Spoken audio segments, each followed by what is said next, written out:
guys, Squirrel Blind Wave. I'm Eric. I'm Calvin.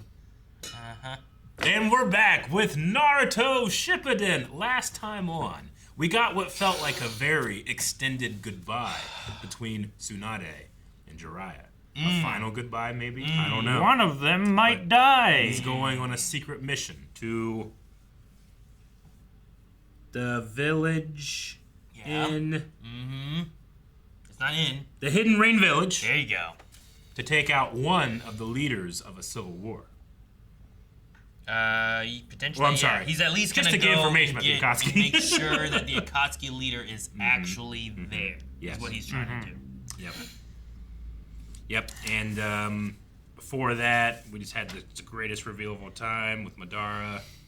I loved that so much. Well, I mean, you're skipping over Naruto talking to a shadow clone of Itachi. Awesome. Which he did not tell his allies about. So Must have told him something. I don't know what happened there. There was a conversation that we didn't see either. Yeah. Must have been something there important enough that Naruto chose not to share it. I guess. I don't know. Normally, he's just a blabbermouth. And we may never find out, but maybe we'll get a flashback to that. Maybe. Let's find out.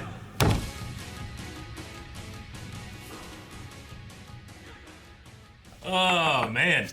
All right. Getting some Jiraiya backstory. He went to Frogland. He went to Frogland to Mount Moyoboku. I put Miyoboku. Miyoboku. Okay, so when it comes to prophecies and stories, I personally think it's always kind of fun if there's a possibility that it's just not true, and that it's just the ramblings of an old man, and that. But part of the prophecy is that he's going to make a choice, right? Which usually prophecies are kind of like, we don't really get a choice. Things are destined the way they are. But Sure. Part of the prophecy here is that he makes a choice. I'm not sure what the choice is supposed to be. But he also has to find this revolutionary. Yeah. And I'm going to assume that he's going to assume that it's Minato when he meets him. But maybe it's really Naruto. I was going to ask which one it's going to be. Yeah. But also, there's so much wiggle room in the idea of that prophecy. Yeah. Oh, yeah, what he's meant to do, travel and write a book. Yeah. And he's when they're talking to that one girl, the answer he gave was much deeper. Yeah. Yeah. And then eventually he's just just about, girls. Yeah. I like that he, you're going to go and write. It's okay, what will I write about? And then the only thing I think about the writing about is just romance and girls. Eventually, that's what he gets to. Yeah. So if he never heard the prophecy, he may have never been an author. I wonder when that stuff happens, because, he seems to have kind of, in a way, grown out of, this is what my reasoning is. Yeah. Because he's is that it? Is that all I'm meant for? Is doing this to impress girls? Mm-hmm. And he's looking for, some greater purpose. But I wonder when he kind of, loops back in. Because, surely he still is interested in girls. There was that scene there, right? He's like, that does sound more fun, you know? He's a single red-blooded man. But it doesn't seem like what he is now. No. I get what you mean. Yeah, I think in times of war, right now we're not at war, so maybe he gets to enjoy his hobbies more. I guess. But here they're talking about, it said third ninja war, but then we have a correction that it's actually the second ninja war. I wonder what the first one was like. I wonder if the first Hokages and stuff were part of that. We saw them whenever they came back from not came back from the dead, but were resurrected. Yeah. During the Orochimaru attack. A revolutionary. Would you call Naruto a revolutionary? I mean, I don't know. That's what I'm saying. You could say that it's him. You could say it's also because he trained the fourth Hokage, right? So, sure. Minato. Who's making the choices? Is it Jiraiya has to make a choice? I believe that's what it said. It said there'll be you'll have a critical selection, which will be your choice. Yeah.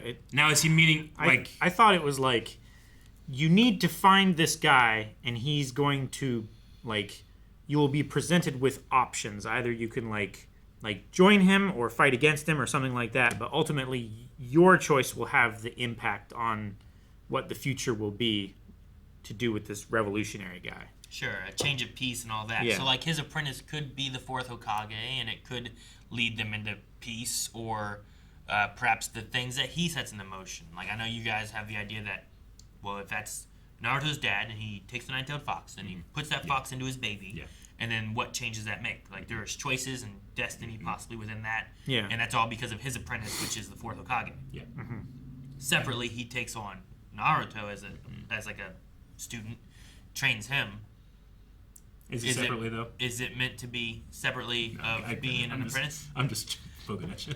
Like, is Sure. his first one not meant to be the apprentice prophecy idea? It's meant to go to Naruto, who is then going to make a different change, who claims he's going to be a Hokage one day, and isn't looking for war. He's wanting peace with Sasuke to bring friends together, right? Like, I don't know.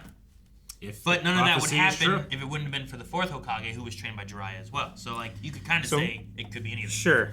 Maybe it's just like Naruto is like, he's a sure thing. If Jiraiya chooses to train the fourth Hokage and all that stuff happens the way, like, the student would choose them after having been trained by Jiraiya, like, that seems like it's the one path.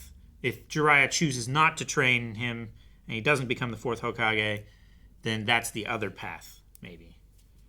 And then just the evolution of Jiraiya training Naruto is just further down that same path. Or the Great Lord Elder was wrong. Or that. And then when I asked, like, well, have the other prophecies ever came true or not coming true? And he's like, no, never. He could be wrong then too. It could be his only prophecy. Maybe. He didn't say he had others. You're right. He just said he's never had one that didn't come true. Yeah. I would go more that route than, like, Yeah. he's lying or I something. wouldn't say he's lying. You could just be incorrect. He's just wrong. There's a lot of people in our world, Aaron, that you don't think he would putting know out that prophecies and saying that they're all coming true. Sometimes you can delude yourself. No, I mean, are they coming true or are they not? Well, I mean, they'll believe they're coming true.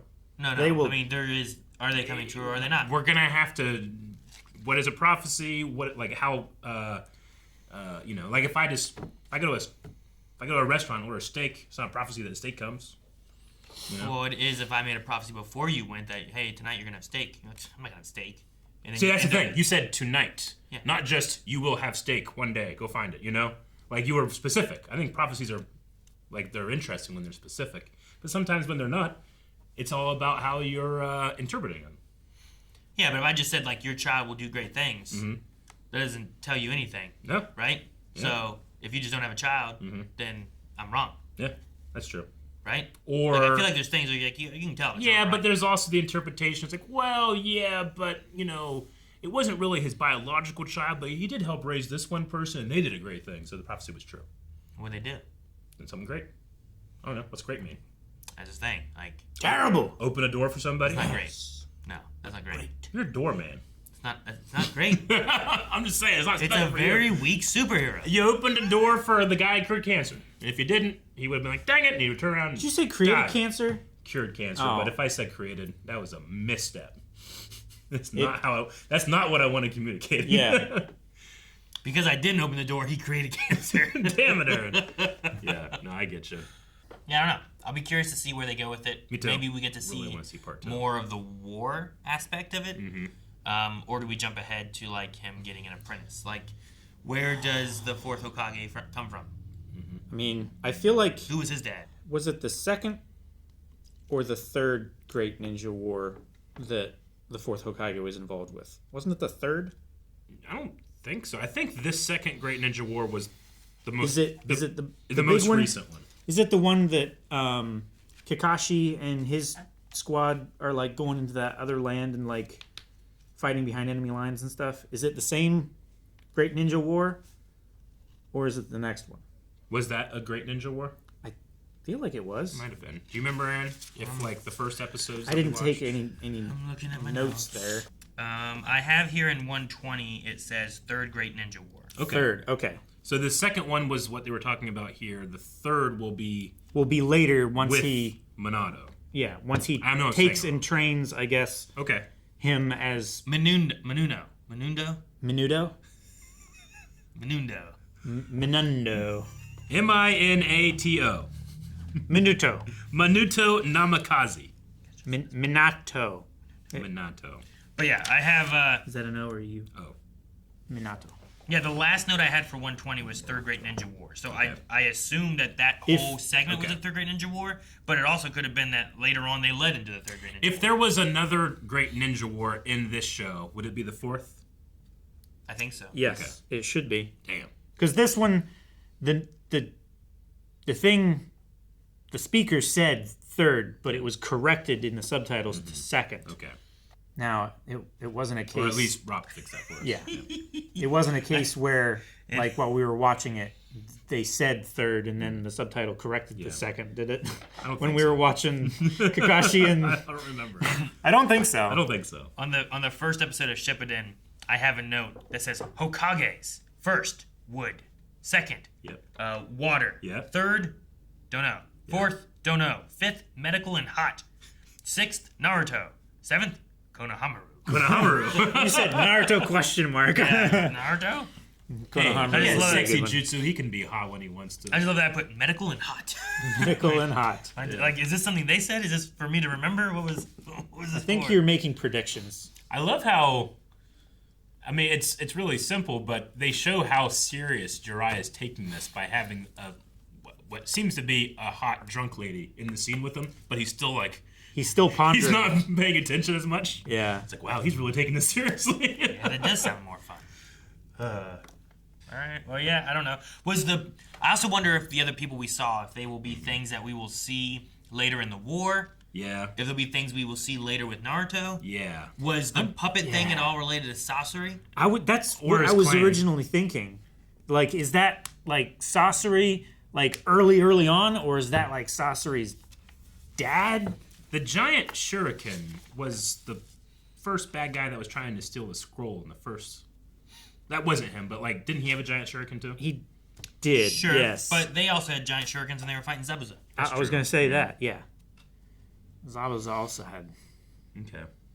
Because that's when they turned Naruto, Naruto into a giant shuriken, shuriken, right? Or was it Sasuke? I feel like it was Naruto, right? No, they transformed Naruto and then he threw a That was shuriken so cool. from behind. Hell yeah.